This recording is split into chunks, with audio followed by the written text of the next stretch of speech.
পলিটিশিয়ানরা actually এলাকার জনগণকে শান্ত রাখে, সেক্ষেত্রে আওয়ামী লীগের বেশিরভাগ ভেগে গেছে বা পালায় আছে। সেই অবস্থায় সামান্য পুলিশ যাদের উপরে আস্থা রাখা যায়, বাট একই সাথে মনিটরিং করে আইন শৃঙ্খলা পরিস্থিতিটাকে নিয়ন্ত্রণে রাখা যায়, সেই দায়িত্ব সেনাবাহিনীর উপর এসে পড়ে। মানে তার যে কাজটা লোকে বলতে পারে যে 1/11 সময় তো করছিল বা অন্যান্য সময় তো এমন জিনিসগুলো হয়েছিল, বাট সেটা তার বেসিক কাজ না। এবং সেটার জন্য যেটা দরকার, ফ্লো অফ ইন্টেলিজেন্স। মনে রাখবেন, আমাদের ডিজিএফআই, এনএসআই, তাদের কাছে আমাদের দেশের অপরাধী বা অপরাধ কারা করে সেটা যে ডেটা আছে তার 1000 গুণ বেশি, এবং আপডেটেড ডেটা প্রত্যেকটা থানা এলাকায় এসবি কাছে থাকে। তো সেই ডেটার ফ্লোটা কিন্তু ছিল না। সেই অবস্থায় তখন আমরা তাদেরকে বারবার রিকোয়েস্ট করছিলাম যে আপনারা পুলিশের মধ্যে থেকে যেই ডেটা আছে সেটা ব্যবহার করে আপনারা বেসিক আইন শৃঙ্খলা রক্ষার বাদে যেটা করেন, যারা সন্ত্রাসী কর্মকাণ্ড করতে পারে বা করবার ভয় আছে যাদের থেকে, তাদেরকে ইমিডিয়েটলি কোনো পার্টি লাইন না, কোনো পার্টি ট্যাগ দেখবার দরকার নেই, সেটা দেখেন। তো আইন শৃঙ্খলা রক্ষার যেই কাজ তাদের না, সেটা তাদেরকে করতে হয়েছে।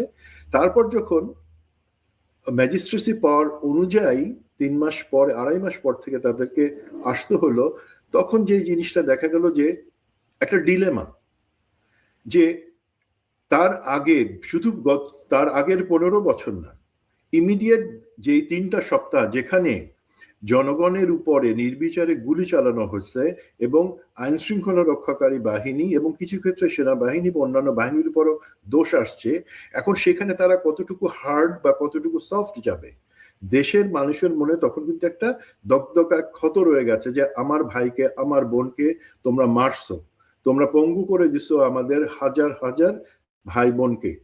সে অবস্থায় কি মিলিটারি আপার হাই হ্যান্ডেডনেস দেখাবে? না, সেই জিনিসটা আমার মনে হয় কনফিউশনটা থাকবার কথা ছিল না। বিকজ আপনার জনগণের বিরুদ্ধে আপনাকে কোনো কিছু করতে বলা হয় নাই, আপনাকে বলা হয়েছে সন্ত্রাসী এবং যারা আইন শৃঙ্খলার পরিস্থিতির অবনতি ঘটাতে পারে তাদের বিরুদ্ধে ব্যবস্থা নেন। আপনাকে তো জনগণের বিরুদ্ধে বা কারো বিরুদ্ধে দাঁড়াইতে বলা হয় নাই। আমার মনে হয় সেনাবাহিনীর এখানে যে কনফিউশন ছিল সেটা অবশ্যই একটা ভুল পথে, সেটা ভুল সিদ্ধান্ত ছিল। আপনি দেশের কোনো মানুষ বলে নাই যে আপনি সন্ত্রাস দমন করবেন না, বরঞ্চ বলা হচ্ছে সন্ত্রাসের বিরুদ্ধে অ্যাকশন নেন, জনগণের বিরুদ্ধে যাবেন না। সেটা আমরাও বলছিলাম, বিশেষ করে আপনি বলেছেন, সবাই বলছিলাম। আমাদের 2 নম্বর এই জি, শুনুন, আমি জাস্ট 3 নম্বর কিছু বাধা অবশ্যই থাকে। দেখেন,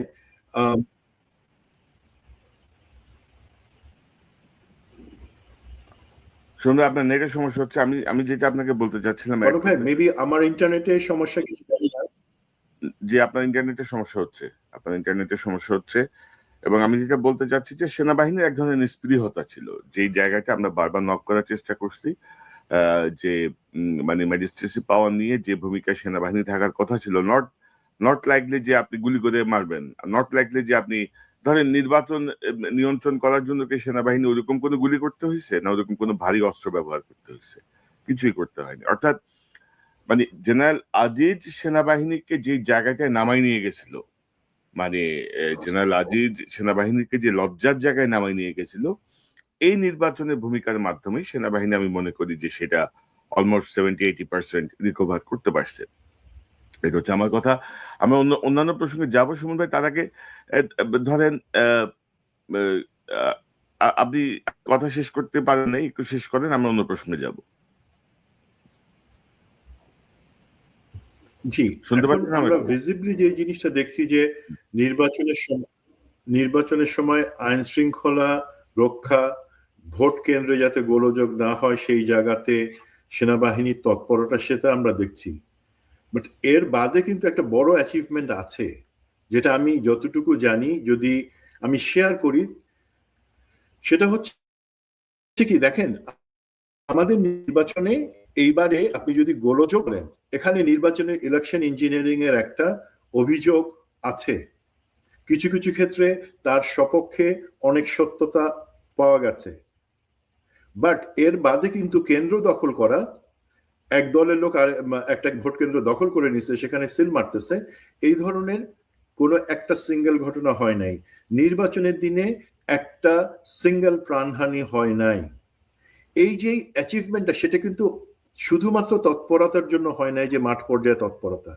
তার পিছনে দেখেন নির্বাচনে গোলযোগ নিয়ে বা কিছু কিছু ক্ষেত্রে কিছু লোক হতাশ, বিশেষ করে জামাতের যারা সমর্থক তারা বলছেন যে জামাত কেন দাঁড়ায় গেল না, বা নিজ হক ইনসাফ আদায়ের জন্য যে ভোট, যে আমানত জনগণের, সেটা রক্ষা করবার জন্য তারা ভোট কেন্দ্রগুলোতে যে কারচুপি হয়েছে সেই জায়গায় দাঁড়ালো না। আমি একটু একটা ইনসাইড স্টোরি বলি, তাহলে একটু জিনিসটা বুঝতে ইজি হবে আমাদের দর্শকদের। দেখেন, এক নির্বাচনে কিন্তু একটা সমঝোতা হয়েছে, বাট সেটা আসন ভিত্তিক কোনো সমঝোতা ছিল না। নির্বাচনের 1 মাস আগে থেকে কিন্তু একটা সরকারের পক্ষ থেকে এবং আমাদের সশস্ত্র বাহিনীর পক্ষ থেকে একটা আওয়াজ দেওয়া হচ্ছিল প্রতিদ্বন্দ্বী দলগুলোর মধ্যে, যে দেখেন এই নির্বাচন আমাদের জন্য খুবই গুরুত্বপূর্ণ, এই নির্বাচন ঘিরে আপনারা যদি সহিংসতা করেন অথবা নির্বাচনের দিনে ভোট কেন্দ্র দখল করবার চেষ্টা করেন, তাতে যদি প্রাণহানি হয়, গোলযোগ হয়, সেই ক্ষেত্রে কিন্তু 2টা রাস্তা শুধু ওপেন থাকবে। সেই 2 রাস্তার কোনো রাস্তায় আপনারা রাজনৈতিক দল আর হাঁটতে পারবেন না। একটা রাস্তা হচ্ছে আমাদের এই যে অন্তর্বর্তী সরকার আছে, সেই অন্তর্বর্তী সরকারকেই দায়িত্ব নিয়ে থেকে গিয়ে দেশের আইন শৃঙ্খলা পরিস্থিতিকে তখন, মানে ধরেন জুলাই এর মতন একটা অবস্থা, তার থেকে ভয়ঙ্কর অবস্থা, সেই অবস্থা সামাল দেওয়ার জন্য সরকারকে থাকতে হতে পারে, নির্বাচন পিছিয়ে যাবে। অথবা যদি পরিস্থিতি আরো খারাপ হয়ে যায়, হানাহানির জায়গায় চলে যায়, সেক্ষেত্রে আর্মিকে ইন্টারভেনশন করতে হবে, বা ইভেন ক্ষমতা নিয়ে পরিস্থিতি সামাল দিতে হতে পারে। আর্মি বা সরকার কেউ কথাটা মুখে বলে নাই কিন্তু, বাট এই কথাটা, এই মেসেজটা ইমপ্লিসিটলি পৌঁছানো হয়েছিল রাজনৈতিক দলগুলোর মধ্যে, বিএনপি, জামায়াত, এনসিপি এবং অন্যান্য যারা আছে তাদের মধ্যে এটা পৌঁছানো হয়েছিল। তখন যে জিনিসটা হয়, যেটা আমরা জানি, এবং সেটা খারাপ কিছু না, সেটা একটা ভালো জিনিস, প্রধান যে রাজনৈতিক প্রতিদ্বন্দ্বী দলগুলা তারা কিন্তু নিজেদের মধ্যে আলোচনা করে একটা জায়গায় তারা বটম লাইনে এসে তারা থামে, যে ঠিক আছে আমরা ওয়াদা করছি, এটা জাস্ট নির্বাচনের 10 দিন আগে ধরেন যেটা হয়, যে আমরা এখন যে বিদ্বেষমূলক কথাবার্তা, রেটরিক, বা একজন আরেকজনকে তুচ্ছ তাচ্ছিল্য করা, নির্বাচনে জিতে আসবার হুমকি দেয়া, তারপরে কি হবে, এই জিনিসগুলো আর বলবো না, 1 নাম্বার। 2 নাম্বার, আমরা কোনো ভোট কেন্দ্র দখল করব না, নির্বাচনে আমরা সহিংসতা করব না। সেটা কিন্তু একটা জেন্টলম্যানস এগ্রিমেন্ট আসে, এই সমঝোতা, কোনো আসন সমঝোতা না। যখন সেখানে আসে, যেটা হয়, জামাত এনসিপির পক্ষ থেকে তাদের লিডারশিপ এবং তাদের শরিকরা তাদের কর্মীদেরকে সরাসরি জানায় দেয়, জামাতের মজলিসে সূরা থেকে সরাসরি বলা হয় জামাত শিবিরের কর্মীদেরকে, দেখো আমাদের জন্য এই নির্বাচনটা সুষ্ঠুভাবে করে একটা গণতান্ত্রিক প্রক্রিয়াকে আগাই নট ইম্পর্টেন্ট। যদি আমরা না পারি তাহলে কিন্তু আমাদের অনেক ক্ষতি আছে, তোমরা কোনো কেন্দ্র দখল, কেন্দ্র পাহাড় এবং প্রয়োজনে কোনো মারামারি কিছুতে যাবা না। বিএনপি এবং তার শরিকদের পক্ষ থেকে কিন্তু একই মেসেজ পাঠানো হয়। এখন আপনি পার্টি স্ট্রাকচার হিসেবে, প্র্যাকটিস হিসেবে জানেন, যদি জামাতের মজলিসের সূরা থেকে একটা জিনিস বলে দেওয়া হয়, সেখানে কেউ কোশ্চেন না করে সেটা মেনে নিয়ে সেইভাবেই করবে। যেই কারণে আপনি বা আমরা কেউ জামাতের কর্মীদের বা কাউকে কোনো কেন্দ্রে দেখতে পায় না কেন্দ্র পাহারার জন্য বা সেখানে প্রতিবাদ বা মারামারি করবার জন্য। যদি সেখানে ভিতরে ভিতরে ইলেকশন ইঞ্জিনিয়ারিং হয়ে থাকে, সেগুলো তারা কোনো কিছু করতে যায় নাই। বিএনপি কিভাবে বলেছে, তারাও কিন্তু কেন্দ্র দখল করতে যায় নাই। কিন্তু যেটা হয়েছে, বিএনপি কিছু অতি উৎসাহী সমর্থক তারা যেটা করেছে, পথে পথে যেটা আমরা বলি সাপ্রেশন, সেই জিনিসটা করেছে, যেটা আমার মনে হয় পরবর্তীতে স্থানীয় পর্যায়ের নেতৃত্ব সেই জায়গাটা সামাল দিয়েছে। তো এই যে এই জিনিসটা হয়েছে, নির্বাচনে আপনি শক্তি প্রয়োগ ছাড়াই প্রথমেই পার্টির মাধ্যমেই নিশ্চিত করলেন যে তারা তাদের কর্মীদেরকে সংযত করছে, কোনো গোলযোগ, কারচুপি, ভোট কেন্দ্র দখল বা মারামারি যাতে না হয় সেটা। এই জিনিসটাতে কিন্তু আমি এই সরকার এবং একই সাথে আমাদের সশস্ত্র বাহিনীর লিডারশিপ যারা বুদ্ধি করে এই জিনিসটা পার্টির মধ্যে পৌঁছায় দিচ্ছিলেন, সেটা ধন্যবাদ। এবং সেই জিনিসটা কিন্তু বড় একটা অ্যাচিভমেন্ট, যেটা তারা ইনফ্যাক্ট আমাদের আইন শৃঙ্খলা পরিস্থিতি ঠিক রাখবার জন্য গত 1.5 বছরও করতে পারতেন। এটাই আমার বক্তব্য। না ওইটাই তো, না ঠিক আছে, এইগুলো ভালো, বাট ধরেন যে কিছু কিছু কেন্দ্রে ধরেন জাল ভোট হয়েছে, কিছু কিছু কেন্দ্রে ইঞ্জিনিয়ারিং এর কথা যে বলা হচ্ছে, আমি মনে করি বাংলাদেশে এতটা ফেয়ার ইলেকশন করা সম্ভব না। কিছু কিছু হয়েছে, বাট ওইটা ধরেন খুব সিগনিফিক্যান্ট প্রভাব নির্বাচনে ফেলার মতো না আর কি। মানে ধরেন যদি আমি যদি 20-30টা 50টা আসনও ধরি, তারপরে ধরেন বিএনপি রাষ্ট্র ক্ষমতায় এ ব্যাপারে কোনো ইয়ে নেই। তবে যদি কোনো ধরেন ইঞ্জিনিয়ারিং হয়ে থাকে, যদি কোনো ওইরকম কিছু হয়ে থাকে, বর্তমান যুগে আমার মনে হয় না যে সেটা মানে চেপে রাখা সম্ভব। এবং আমরা প্রাথমিকভাবে আমাদের দৃষ্টিতে যা আসছে সে অনুযায়ী আমরা কাজ করছি। তবে ধরেন আমাদের এই দেশের প্রধান নির্বাচন কমিশনারকে জুতা দিয়ে পিটিয়ে পুলিশের কাছে তুলে দেওয়ারও তো দৃষ্টান্ত আছে, তাই না? এবং 5ই আগস্টের আগে পরে অনেক ঘটনাই ভবিষ্যতের জন্য দৃষ্টান্ত। এবং আমি মনে করি যে এরকম যদি কোনো যুক্ত, এখন অনেক কিছুই আসছে আবেগের কথাবার্তা, বাট ভাই এই জায়গায় আমি আপনার সাথে হয়তো সামান্য দ্বিমত করবো। সেটা হচ্ছে কিছু জায়গায় যে অনিয়ম হয়েছে, ইঞ্জিনিয়ারিং হয়েছে, সেগুলা কিন্তু হয়েছে, বাট সেটা কারা করেছে, সেই জায়গাটা কিভাবে হয়েছে, আমার যতটুকু নলেজ আছে, আমার মনে হয় একটু পরে আমাদের ডিসকাশনের মধ্যে আমি সেই জায়গাটাতে আইডেন্টিফাই করবো, এবং সেটা অবশ্যই জনাব তারেক রহমানের জন্য একটা বড় চ্যালেঞ্জ সেই জায়গাটা অ্যাড্রেস করা। আমি আমার নলেজটুকু শেয়ার করবো। তবে প্রাথমিকভাবে ধরেন আমরা সেনাবাহিনী যে ভূমিকা ছিল তাকে আমরা স্বাগত জানাই, অভিনন্দন জানাই, এবং তারা যদি অনেক আগে থেকে এই অ্যাক্টিভনেসটা দেখাতে পারতেন, তাইলে হয়তো আমাদের যে মব, যে চাঁদাবাজি, যে দখল, এই জিনিসগুলো যেগুলো হচ্ছিল সেই জায়গাগুলো বন্ধ হতো। জেনারেল ওয়াকার সেক্ষেত্রে আমি বলবো যে মানে নির্বাচনের যে অবস্থা তিনি দেখিয়েছেন তাতে তিনি সাকসেসফুল। আচ্ছা, আপনি তো জেনারেল ওয়াকারকে চিনেন। জেনারেল ওয়াকার এরকম মানে স্বাভাবিক জায়গা থেকে উনি হঠাৎ করে খুব রাগ চেহারা নিয়ে কথা বলে, খেয়াল করছেন? উনি কিন্তু সিম্পল কথা বলতে পারে, উনি অলওয়েজ একটা অ্যাংরি মুড আনতে চায় ওনার কথায়। তো যাই হোক, আমরা যেটা হচ্ছে তার মানে আপনি মানে উনি অ্যাকচুয়ালি রাগ করতে পারেন না, যেটা আমি আপনার সাথে প্রথমে একটা অনুষ্ঠানে আপনার খুনিরা এখন আপনার আশপাশে আছে তাতে বলছিলাম, উনি অ্যাকচুয়ালি রাগ করতে পারেন না। তো ওনাকে তো মাঝে মাঝে লোকজনদেরকে লাইনে আনবার জন্য রাগ করে কথা বলতে হয়, বাট যেহেতু উনি স্বাভাবিকভাবে সেটা পারেন না, তখন যেটা আনতে হয় সেটা অ্যাকচুয়ালি ওনার সাথে যায় না, খাপ খায় না।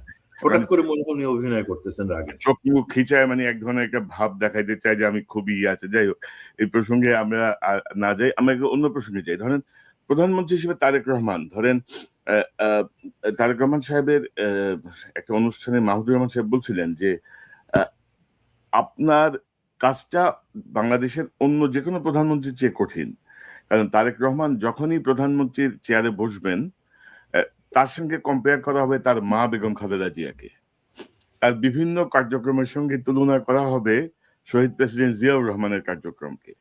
অর্থাৎ তার জন্য কিন্তু এটা অনেক বেশি চ্যালেঞ্জিং, মানে অনেক বেশি চাপ। ধরেন একটা অন্য কোনো সাধারণ দলের নেতা বা অন্য কোনো ব্যক্তির কাছ থেকে যতটুকু মানুষের প্রত্যাশা, তার কাছ থেকে ওনার মানে তারেক রহমান সাহেবের কাছে প্রত্যাশা কিন্তু অনেক বেশি।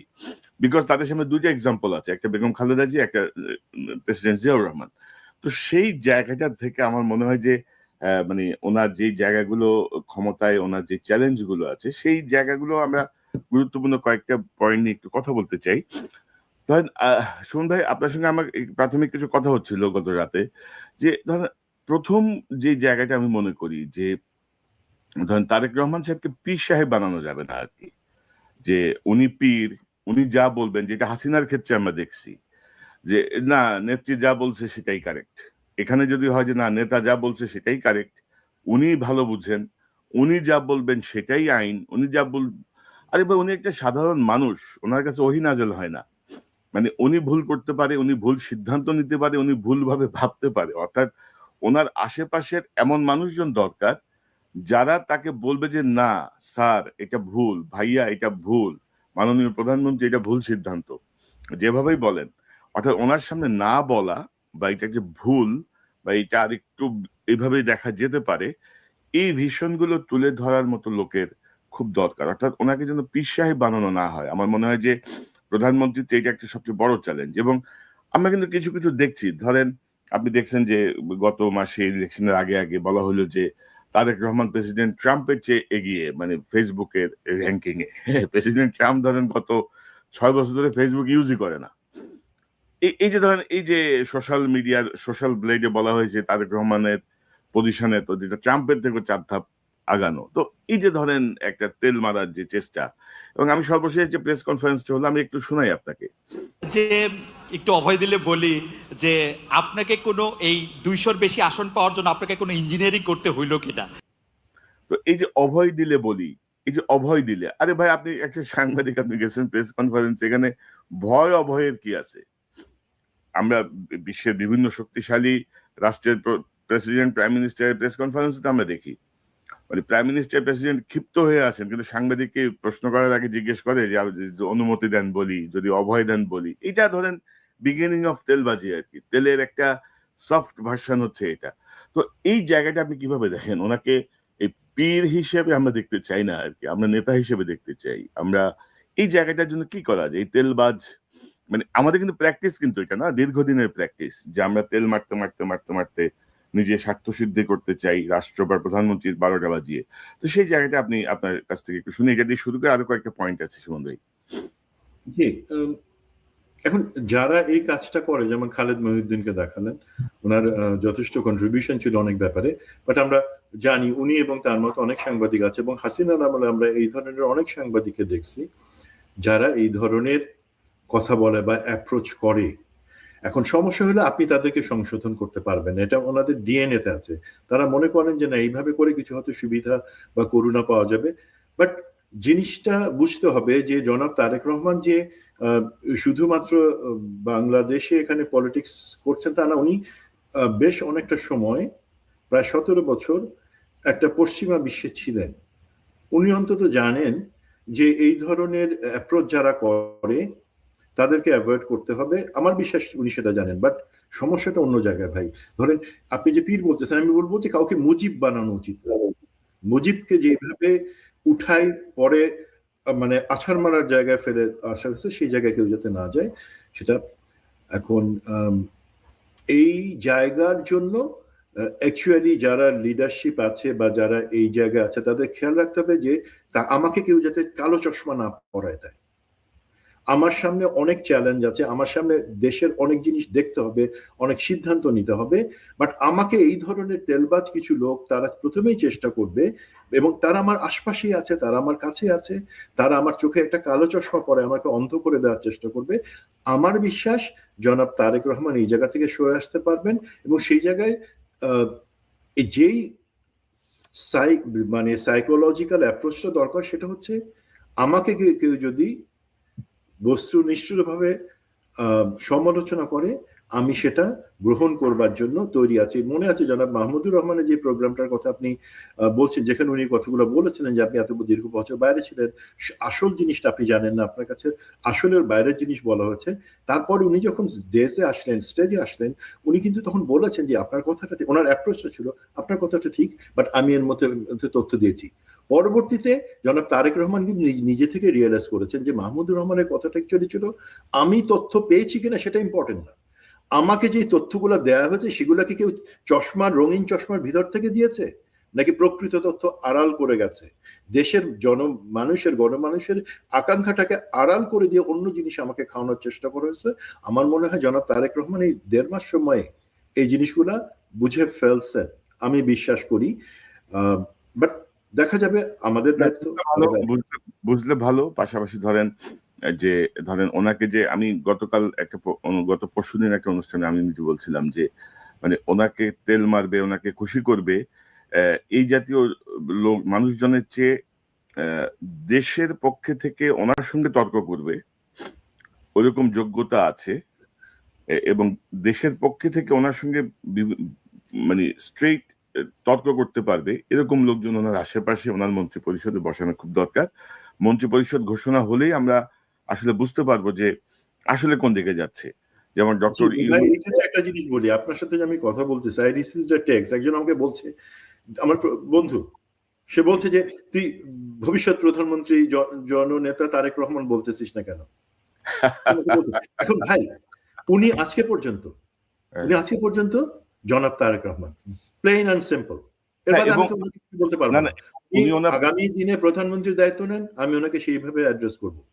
এই জিনিসটা আরেকটা জিনিস আমি ভাই একটু বলে নেই, সেটা হচ্ছে কি, এই যখন আমি এই জায়গাগুলোতে সাকাম করব, সরাসরি কড়া ভাবে বলে দিব আমার পাশের লোককে কেউ যাতে এই ধরনের তেল মারার চেষ্টা না করে, তখন হবে কি, আরেকটা জিনিস কিন্তু ভয়ঙ্কর চলছে আশপাশে, যেটা হচ্ছে তার নাম, পার্টির নাম, পদ ব্যবহার করে অনেক লোক উস্কানিমূলক কথাবার্তা বলছে তার সুনজরে আসবার জন্য। বিরোধী দমন করব, জামাত দমন করব। আবার একজন সাংবাদিক যে দেশে থাকে না, দেশের বাইরে থাকে, আপনার আমার মতো, সে একটা ভয়ঙ্কর জিনিস বলে ফেলছে যে এই অন্তর্বর্তী সরকারের কাউকে দেশের বাইরে যেতে দেওয়া যাবে না কোনো ক্লিয়ারেন্স ছাড়া, গোয়েন্দা বাহিনী। ভাই, নিজেকে দেখে মানে একটা মহল চেষ্টা করতেছে প্রমাণ করবার জন্য বিএনপি অকৃতজ্ঞ, তারা জুলাই আন্দোলন যারা এনে দিছে তাদের প্রতি অকৃতজ্ঞ, যারা এই নির্বাচন, একটা সুষ্ঠু নির্বাচনের ব্যবস্থা করে বিএনপিকে ক্ষমতায় আসছে তাদের প্রতিও বিএনপি অকৃতজ্ঞ না। আমরা যখন এই ধরনের কথা রেটরিক বলবো বা এই ধরনের অপরিণামদর্শী বালকখিল্য একটা পোস্ট দিব, তখন সেটা কিন্তু ঘাড়ে যাবে বিএনপির, মনে করবে সে বোধহয় বিএনপির পালিত। ভাই, আমাদেরকে এটা সবাই স্বীকার করে যে আজকে জুলাই না হলে এখানে আজকের এই নির্বাচন হতো না, আজকের এই সুষ্ঠু নির্বাচন না হলে বিএনপি ক্ষমতায় আসতো না, অথবা জামাত দেশবাসীকে দেখাইতে পারতো না, বিশ্বকে দেখাইতে পারতো না তারা জামাত এনসিপির 10% মিলে তারা 43% ভোটের জায়গায় আসছে। A huge achievement. প্রত্যেক, এটা বিজয়ী, শুধু আমি অভিনন্দন বিএনপিকে জানাবো না, জামাত যে ট্রিমেন্ডাস একটা অ্যাচিভমেন্ট করেছে সেটাও স্বীকার করতে হবে, সে আলোকে আগাতে হবে। এখানে তেল মারার স্পেস অথবা হিংসা ছড়ানো, হানাহানি, যেই জিনিসটার জন্য দুই পার্টি নির্বাচনের আগে এগ্রি করছে সিটের ব্যাপারে না, বাট আমরা হানাহানি করব না, হাসিনাকে আসবার, ভারতকে আসবার বা অন্য তৃতীয় শক্তিকে ক্ষমতা নেয়ার আমরা সুযোগ করে দিব না হানাহানি করে।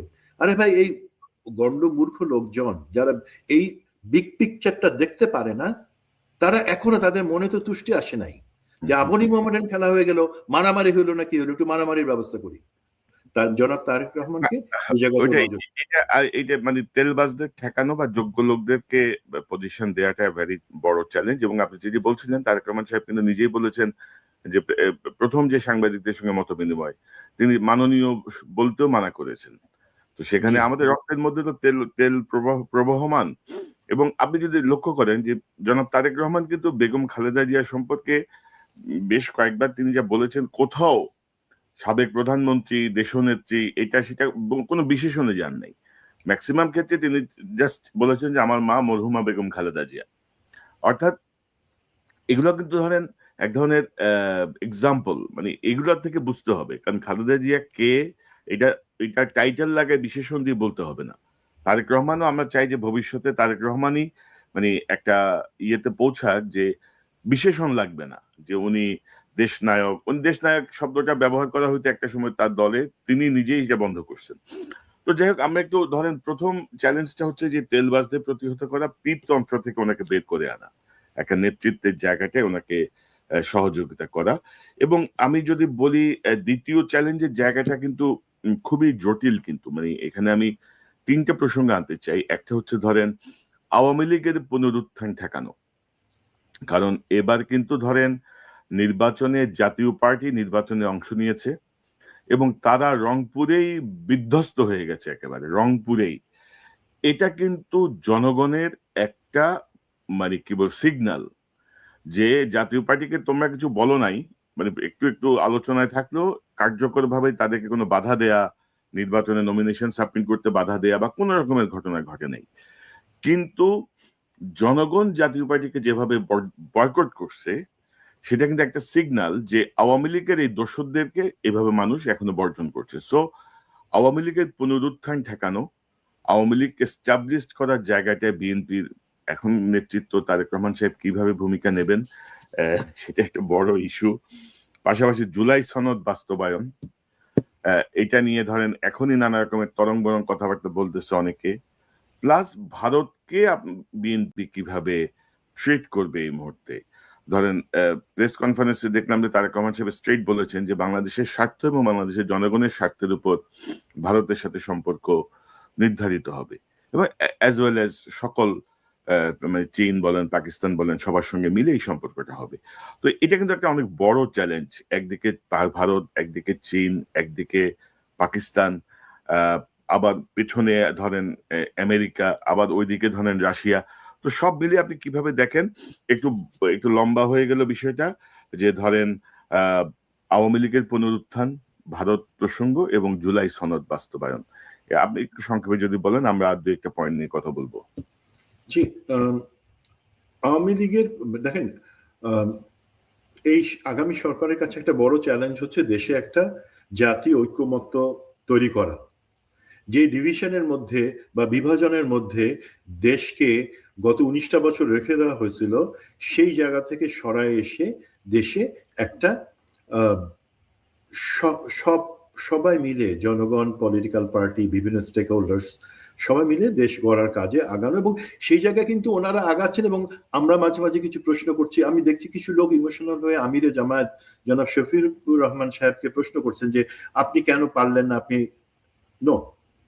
জামাত ইসলামীকে যেমন বুঝতে হবে, বিএনপিকে বুঝতে হবে যে আমরা ইলেকশনে মেইন পারপাস ছিল যাতে হাসিনা ফেরত না আসে, তাদেরকে ইলেকটোরাল। অনেকে হয়তো বলবে না, বিএনপি তো আওয়ামী লীগের ভোট 15% পেয়েই তো সে আজকে জিতে আসছে।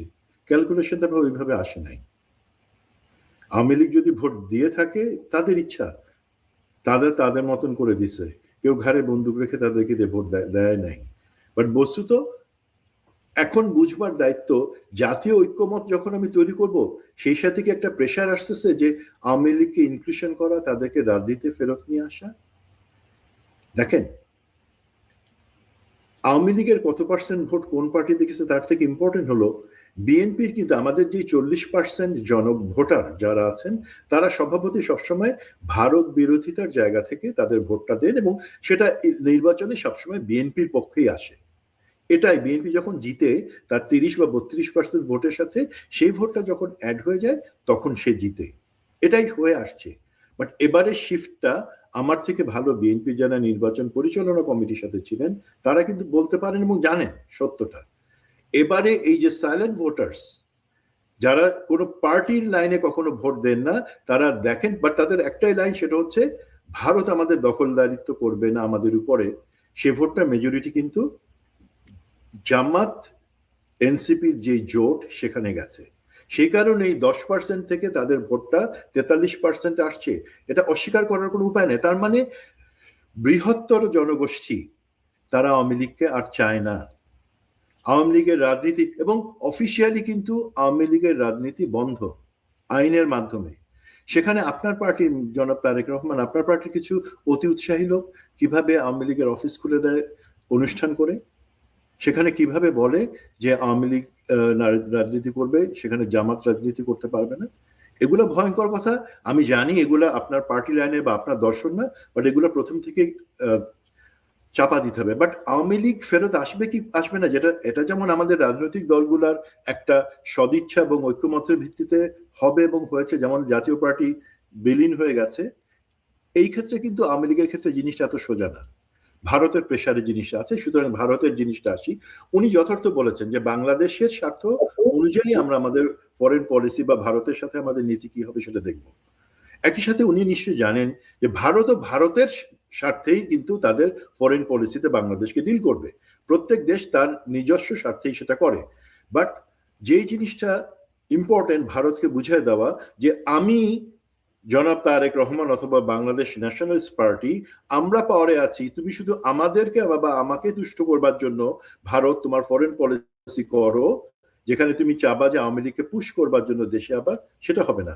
বাংলাদেশের জনমত হচ্ছে এইটা, স্বৈরাচারী ফ্যাসিবাদী আওয়ামী লীগ এর আর এই দেশে জায়গা নাই, আমাদেরকে সেটা মেনে নিতে হবে। সুতরাং আমরা সবসময় চাবো, সেটা আমি ভারতের সাথে করি বা অন্য যুক্তরাষ্ট্রের সাথে করি, সেই দেশ বাংলাদেশের জনগণের যে অ্যাসপিরেশন, বাংলাদেশের জনগণের যে ইচ্ছা, সেই জায়গাটাকে সম্মান দিয়েই পররাষ্ট্রনীতি হবে। সেখানে আমি আমার পার্টি লাইনে কি করব, তার উপরে গিয়ে আমি বাংলাদেশের জনমতকে, যেখানে আমার 51% ভোটের সাথে যেখানে বাকি 49% ভোটের যারা দিয়েছে তারাও বাংলাদেশের জনগণ, তাদের ইচ্ছার প্রতিফলনও আমাদের পররাষ্ট্র নীতিতে থাকবে, এবং সেটা আমি এনশিওর করব। এই জায়গায় যেটা হচ্ছে ভারতের সাথে, ভারতের মতো একটা দেশের সাথে মেরুদণ্ড সোজা হয়ে দাঁড়ানোর জন্য প্রফেসর ইউনিসের গভর্নমেন্টকে আমি যেমন প্রশংসা করি, ওনারা কিন্তু কোনো পার্টি, জনগণ, কোনো কিছু জনগণ সাথে ছিল, কোনো পার্টি ওনাদের সাথে ছিল না, তারপরে সাহস করে করেছেন। বাট আমরা যখন জনগণ একমত হব তখন কিন্তু ভারত সেখানে সুবিধা করতে পারবে না। এবং আমাদের কথা স্পষ্ট, তোমরা আমাদের সাথে এই সংক্রান্ত, আওয়ামী লীগ সংক্রান্ত ব্যাপারে আলাপ করবার আগে তোমরা তাদেরকে হাতে হাত করা পাঠাই, দেশে পাঠাও সবাইকে, আমরা বিচার প্রক্রিয়া চলমান রাখছি, তারপরে কথা হবে যে তারা কি করবে না করবে।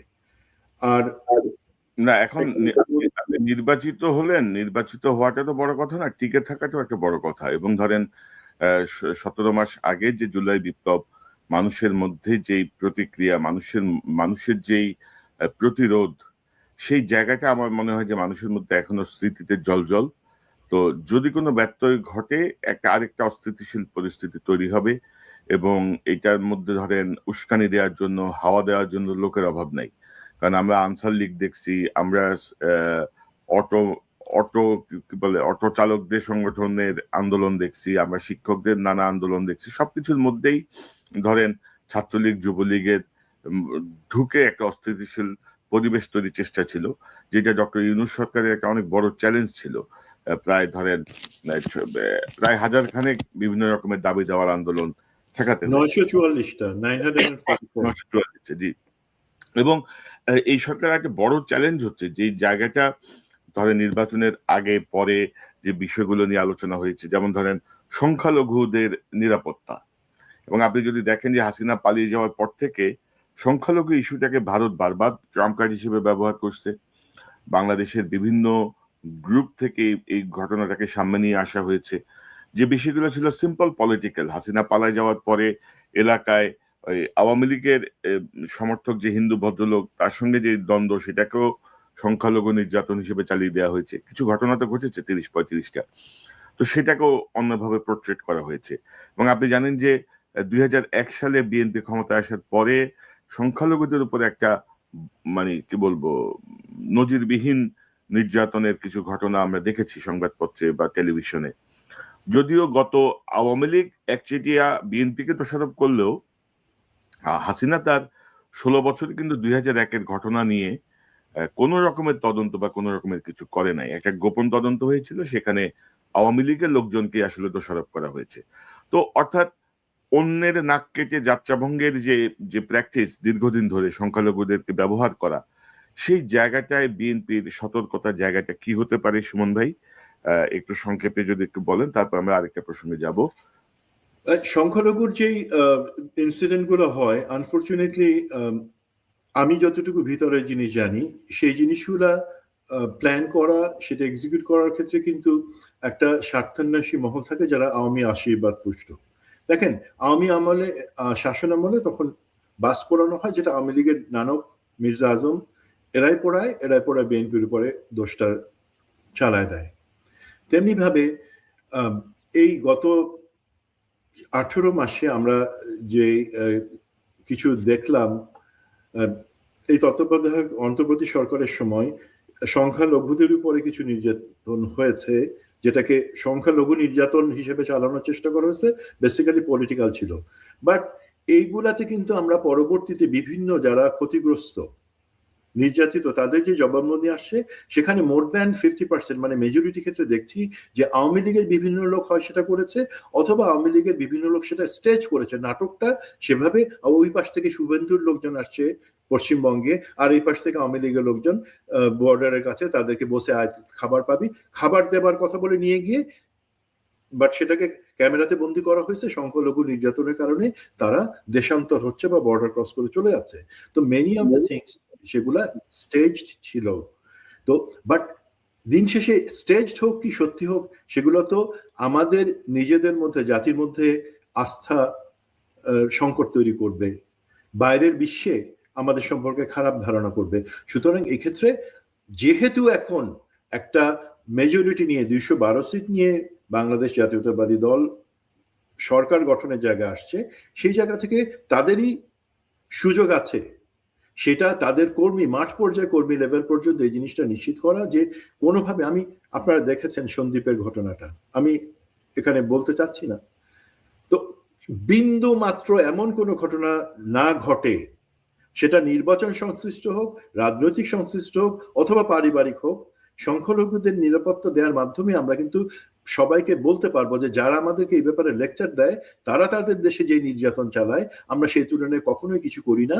আমরা একটা সহনশীল জাতি, আমরা একসাথে থাকি।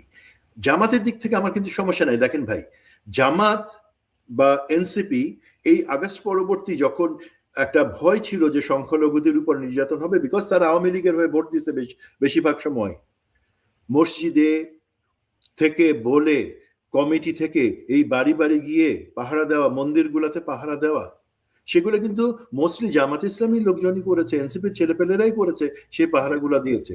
আমি জানি তারা সেই প্র্যাকটিসটা বজায় রাখবেন, সেটা তাদের পরবর্তী নির্বাচনের জন্য একটা সুফল বয়ে আনবে। বাট এই ক্ষেত্রে সরকারি দল বা সরকার হিসেবে বিএনপিকে মাঠ পর্যায়ের কর্মী পর্যন্ত সতর্ক করে দিতে হবে যে কোনোভাবে এই ধরনের কোনো কিছু চিন্তাও যাতে কেউ না করে, বরঞ্চ একটা সহনশীলতা, সহমর্মিতার জায়গায় আমরা অবস্থান করি। That is the thing. যখন এটা আমরা করব তখন কিন্তু বাইরের বিশ্ব বা অন্য কোথাও এটা নিয়ে কোনো উচ্চবাচ্য হবে না বা কেউ এটা নিয়ে বলতেও পারবে না। আরেকটা বিষয় সুমন ভাই, যে ধরেন এবারের নির্বাচনে সংখ্যালঘু সম্প্রদায়ের একটা বড় অংশ কিন্তু বিএনপিকে ভোট দিয়েছে, এবং পাশাপাশি আওয়ামী লীগের একটা অংশ কিন্তু বিএনপিকে ভোট দিয়েছে, যারা দেখছে যে হাসিনার আসলে আর ফিরে আসার কোনো সুযোগ, সম্ভাবনা, আশঙ্কা কিছুই নাই।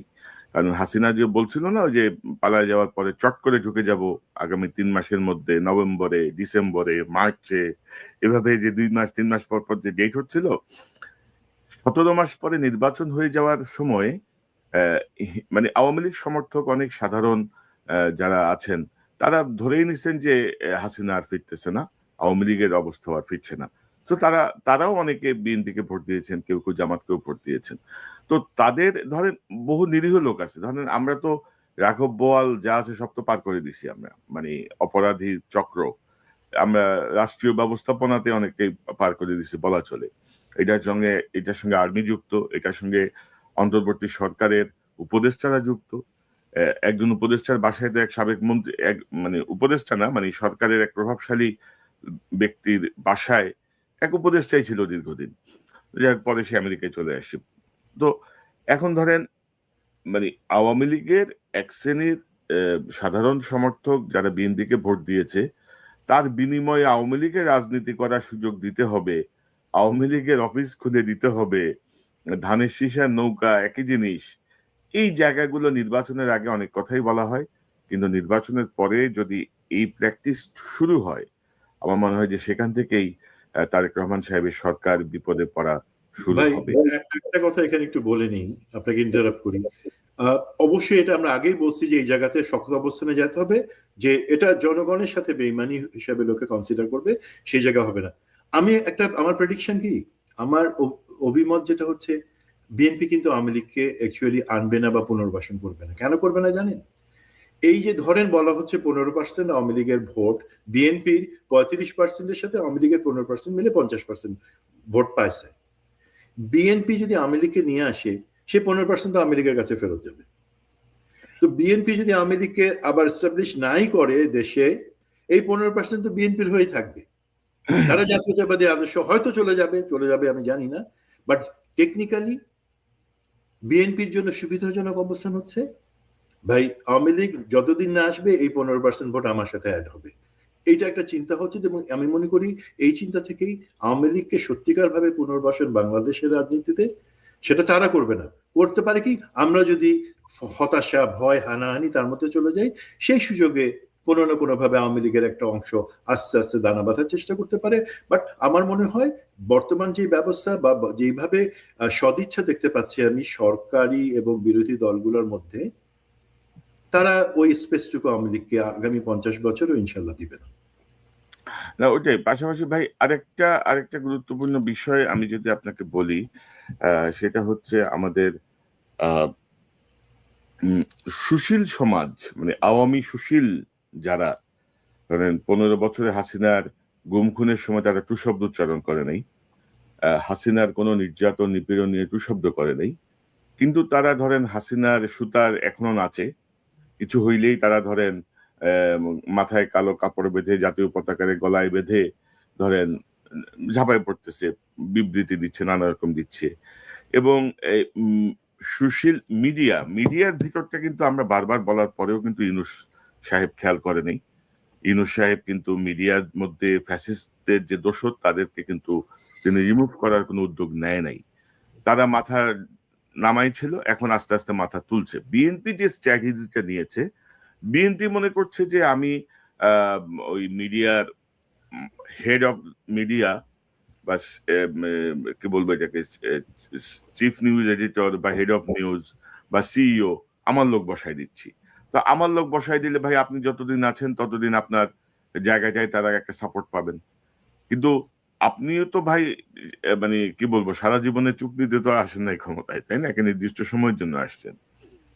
তো যখনই আপনি একটু বেকায়দায় পড়বেন, এই ফ্যাসিস্টদের দোষর অর্থাৎ সাংবাদিকতার নামে যারা ফ্যাসিজমকে টিকায় রাখতে হেল্প করছে তাদেরকে চিহ্নিত করা, তাদের ব্যাপারে কঠোর পদক্ষেপ নেওয়া, এই সুশীল, কথিত সুশীল অর্থাৎ আওয়ামী সুশীল, তাদের জায়গাটা নিয়ন্ত্রণ করে। এবং আমি তো বলবো যে টিআইবি নামে যে সংগঠনটা আছে, ইফতেখারুজ্জামান, মানে যে নিজে ধরেন বয়স সীমা লঙ্ঘন করে এখনো চালায় যাচ্ছে, নানা ধান্দাবাজি করে যাচ্ছে, সে কিন্তু একটা বিশাল স্টেক, কিন্তু সে কিন্তু এই টিআইবিটাকে তার মানে ব্যক্তিগত রাজনৈতিক ইচ্ছা চরিতার্থ করার জন্য সে কিন্তু ব্যবহার করে, কিন্তু নানা রকম ভাবে একটা ইয়ে দেয়। আমাদের মিডিয়া ঝাঁপাই পড়ে টিআইবি বলছে মানে এটা ওহি নাজল হয়েছে আর কি, এরকম একটা অবস্থা। এবং আপনি জানেন যে 5 বারের দুর্নীতি চ্যাম্পিয়ন এটা ইফতেখার খুব কায়দা করে বিএনপি কে নিয়ে আসছিল।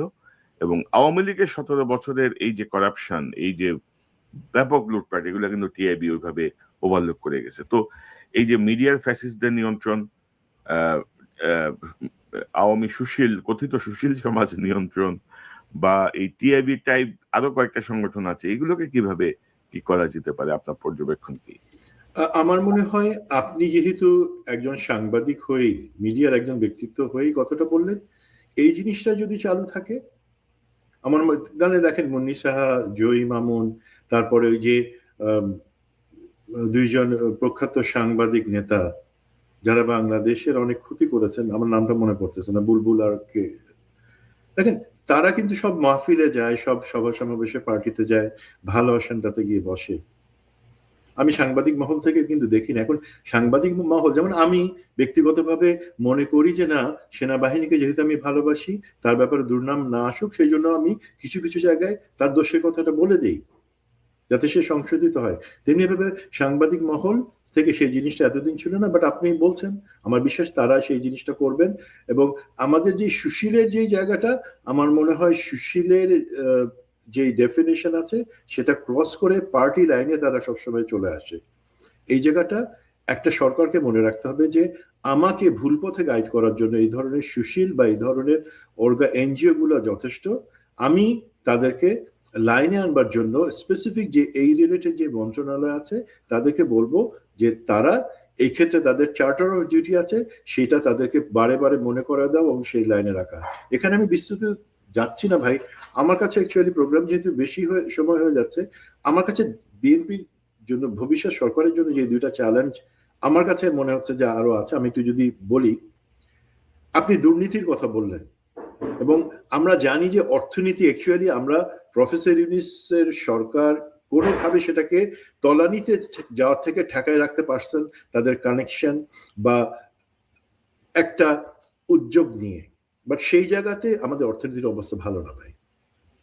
তো সেই জায়গাটাতে আমাদেরকে ফোকাস দিতে, মানে চোখে চশমা হচ্ছে বড় সমস্যা, চ্যালেঞ্জ, সেই চশমা পরা যাবে না। দেন অর্থনীতির জায়গাতে আমাদেরকে একটা সবল অর্থনীতি একদিনে হয়ে যাবে না, আমাদের জনগণকে তৈরি থাকতে হবে কিছু কৃচ্ছতার জন্য, এবং সরকারকে চেষ্টা করতে হবে যে দুই জায়গায় ঘাটতি, যে একটা নির্বাচিত সরকার না থাকায় নাকি এফডিআই বা ফরেন ডাইরেক্ট ইনভেস্টমেন্ট আসে নাই, এখন আমরা দেখতে চাই কতটুকু আসে এবং কিভাবে সেটা আনা হয়। সেই ক্ষেত্রে যে লোকজন আছে তাদেরকে অর্থনৈতিক ব্যবস্থাপনা দেশের ভিতরে বা আমাদের ইন্টারনাল যে রিসোর্সেস গুলো আছে সেগুলাকে কিভাবে ম্যানেজ করা যায়, যেখানে আমরা পিলফারেজ বা মানি সাইফনিং, টাকা দেশের বাইরে পাচার না হওয়া, সেই জিনিসটা নিশ্চিত করব। এবং দেশে ইন্টারনাল ইনভেস্টমেন্টের জন্য যে সুযোগ দেওয়া, ধরেন একটা এক্সাম্পল দিলাম, যারা বেশ অনেকজন ঋণ খেলাপি, 25 জন না 39 জন, তারা তো গত নির্বাচনে বিএনপি থেকে নমিনেশন নিয়েছেন এবং অনেকেই নির্বাচিত হয়েছে। একটা এক্সাম্পল ট্রেন্ড সেট করা যেতে পারে, বিএনপি হাইকমান্ড বলে দিল যে আমি চাই তোমরা শপথ নেওয়ার 7 দিনের মধ্যে এইটা তোমরা শোধ করে দিবা, কোথাতে দরকার তোমার ব্যবসা বিক্রি করে দাও, এটা শোধ করবা। আমরা এস আলম এবং অন্যান্য যে গ্রুপ, বসুন্ধরা গ্রুপ বা অন্যান্য যে গ্রুপগুলাকে ফেভার করা হয়েছে কোনো পলিটিক্যাল পার্টির সাইড থেকে, এই ধরনের কোনো কথা শুনতে চাই না। বাংলাদেশকে তারা ফোকলা করে দিয়ে গেছে। এখন ভবিষ্যতে আমরা যদি কঠোর অবস্থানে না যাই, অর্থনীতি দাঁড়াতে পারবে না ভাই, সেই টাকা সেই বাইরেই চলে যাবে। অর্থনীতির পরে আরেকটা যেই জিনিস হচ্ছে, দেখেন উনি আগামীকালকে তো শপথ নেওয়ার পরেই মন্ত্রিসভা ডিক্লেয়ার হবে। দুইটা মন্ত্রণালয় আমার হিসেবে খুবই গুরুত্বপূর্ণ। একটা হচ্ছে জ্বালানি ও খনিজ সম্পদ মন্ত্রণালয়, যেখানে আমি জনাব ফজল কবিরের ভূমিকাকে অবশ্যই প্রশংসা করি। কিছু কমিটি করে দিয়েছিলেন এবং সেখানে তারা আইডেন্টিফাই করছে আদানি এবং সমপর্যায়ের যেই কোম্পানিগুলোর কারণে আমরা চরমভাবে ক্ষতিগ্রস্ত হয়েছি এবং আগামী 5 বছরে 25 বছরে আমাদেরকে কি পরিমাণে লোকসান গুনতে হবে সেই জায়গাটা মনে রাখতে হবে জনাব তারেক রহমান। শেখ হাসিনা ছিল কংগ্রেসের বন্ধু, কংগ্রেসের সাথে তার দোস্তি ছিল। যখন মোদির বিজেপি পাওয়ারে আসলো, তখন মোদিকে কিভাবে তার বয়ফ্রেন্ড বানানো যায় সেই জন্য সে বাংলাদেশের একটা অঙ্গ বা স্বার্থ সে বিক্রি করে দিল, সব বিশ্বাসঘাতকতা করে। সেটা হচ্ছে জ্বালানি খাতকে ভারতের হাতে, মানে আদানির হাতে আমাদের পাওয়ার সেক্টরটাকে তুলে দিল, যা জেনে শুনে যে এটা দেশের জন্য ক্ষতি হবে। বাট আদানি যেহেতু হচ্ছে মোদির ক্যাশিয়ার, সেটা সবাই জানে, সেই হিসাবে সে আদানিকে দেশের সম্পূর্ণ স্বার্থ বিরোধী আমাদের এই পতিতা হাসিনা সেই চুক্তিটা করে শেষ করে দিল দেশটাকে। শুধুমাত্র যে কংগ্রেস গেছে এখন মোদির সাথে ফ্রেন্ডশিপের জন্য, বন্ধুত্বের জন্য আমি দেশের এই স্বার্থটা জলাঞ্জলি দিই, সেটা সে করেছে। আমাদেরকে এই সেন্সিটিভ জায়গা, যেখানে শুধুমাত্র আমাদের জ্বালানি ব্যবস্থাপনা না, আমাদের যেই জায়গাগুলোতে আমরা ক্ষতিগ্রস্ত হয়েছি, এবং সেই ব্যাপারে যেহেতু এই আদানি সেই দুর্নীতি জায়গাটা চুক্তির দুর্নীতি এসছে, সেটাকে ফলো আপ করা, এনশোর করা যেন আমরা সাফার করবো না। আমরা আন্তর্জাতিক সালিসিতে যাব এবং সেখান থেকে আমরা ইনশাল্লাহ জিতে আসবো। That is very important. 2 number হচ্ছে আমাদের জাতীয় নিরাপত্তার জায়গাটাতে। সেই জায়গায় আমরা সবসময় দেখেছি তারেক সিদ্দিকীর সময় তো, হাসিনার সময় তো জাতীয় নিরাপত্তা উপদেষ্টা পত্র তৈরি করা হলো, সেটা কিন্তু অ্যাডভাইজারি রোল হয়ে গেল কি এক্সিকিউটিভ রোল। একটা মাফিয়া তন্ত্র কায়েম হলো, খুনি জিয়া এবং অন্যান্য সবাই মিলে সেখান থেকে মানি সাইফনিং, হত্যা, গুম সবকিছু সেই জাতীয় নিরাপত্তা সেই উপদেষ্টার তত্ত্বাবধান হতো। আমরা সেই ধরনের আর কিছু চাই না। আমরা চাই সত্যিকার ভাবে জাতীয় নিরাপত্তার ব্যাপারে যিনি, ধরেন খলিল সাহেবের কথা বলি, ডক্টর খলিল উনি এখনো আছেন কাগজে কলমে, বাট হয়েছে কি উনি জ্ঞানী মানুষ। এখন খলিল সাহেব জ্ঞান আছে, কিন্তু কতটা এমবাসি আমাদের, আমরা নিজেরা বা আমাদের নিজেদের, জাস্ট এক সেকেন্ড ভাই একটু, আমাদের জোহরের আজান হচ্ছে।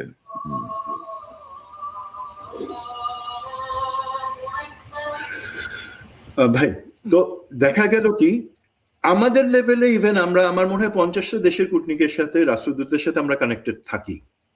বাংলাদেশে এমন অনেকে আছে যারা শুধুমাত্র বিভিন্ন দেশের রাষ্ট্রদূত, বিভিন্ন সংস্থা না, বিভিন্ন রাজনৈতিক দলের সাথে, বিভিন্ন ব্যবসায়ী মহলের সাথে তারা ফুলি কানেক্টেড থাকেন। কেন? আমাদের নিরাপত্তা মানে শুধুমাত্র আর্মি এবং গুলি তা না। নিরাপত্তার সাথে অর্থনীতি, ব্যবসা বাণিজ্য, বৈদেশিক সম্পর্ক সবকিছু জড়িত। সেই ধরনের যোগ্যতার জায়গায় ডক্টর খলিল কখনো ছিলেন না।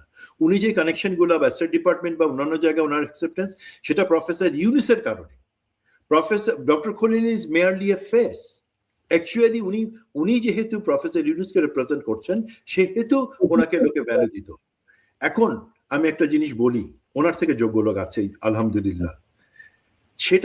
এটা বলবার কারণ কি, আমি শুনতে পাচ্ছি এই বিএনপি সরকার ডক্টর খলিলকে পুনর্নিয়োগ দিবেন, নিরাপত্তা বাদ রেখে ট্রেড এবং যেটা রোহিঙ্গা সংক্রান্ত ব্যাপারে উপদেষ্টা টেকনোক্র্যাট হিসেবে ওনাকে নিয়োগ দিবেন। সেটা তাদের সিদ্ধান্ত। আমি শুধু মনে করে দেব 2টা জিনিস। 1 নাম্বার, রোহিঙ্গা সংক্রান্ত ব্যাপারে ডক্টর খলিল জিরো জানেন, ওনার অভিজ্ঞতা নাই, সে তার থেকে আরো অভিজ্ঞ অনেক আছে। ওনার সাথে বিদেশি দূতাবাস বা স্টেক হোল্ডার্স বা যারা রোহিঙ্গার ব্যাপারটাতে আমাদেরকে সাহায্য করতে চায়, তাদের সাথে ওনার সরাসরি ব্যক্তি লেভেলে কোনো যোগাযোগ নাই। বড় কথা, জহরেন আপনি তাকে করলেন, তখন একটা সমস্যা হয়ে যাবে। দেশের ভিতরে একটা কানাঘুষা আছে যে ডক্টর খলিল অজিত দোভালের সাথে দোস্তি, সেই দোস্তি করে সে নিজস্ব স্বার্থগুলো আদায় করে নেয়। এখন যদি কালকে আপনি ডক্টর খলিলকে আপনার উপদেষ্টা হিসেবে নিয়োগ দেন, আবার একটা গুড জেস্টার, হ্যাঁ এই বিগত অন্তর্বর্তী সরকার থেকে একজনকে দিলেন, দেশের লোকজন কি ভাববে?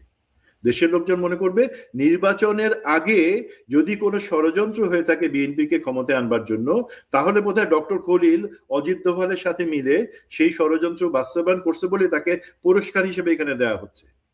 দ্বিতীয়ত তারা ভাববে তার মানে ডক্টর অজিত দোভালের দোস্তকে যখন এখানে দেওয়া হইতেছে, তার মানে ভবিষ্যতে বিএনপি বোধহয় ভারতের উপর নির্ভরশীল থাকতে চাচ্ছে বলে তাকে দেওয়া হচ্ছে। সো প্লিজ তাকে নিয়োগ দেওয়ার আগে এই জিনিসগুলো চিন্তা করবেন। সুমন ভাই, আমি একটু ইন্টারাপ্ট করি। সুমন ভাই, আমি আসলে এই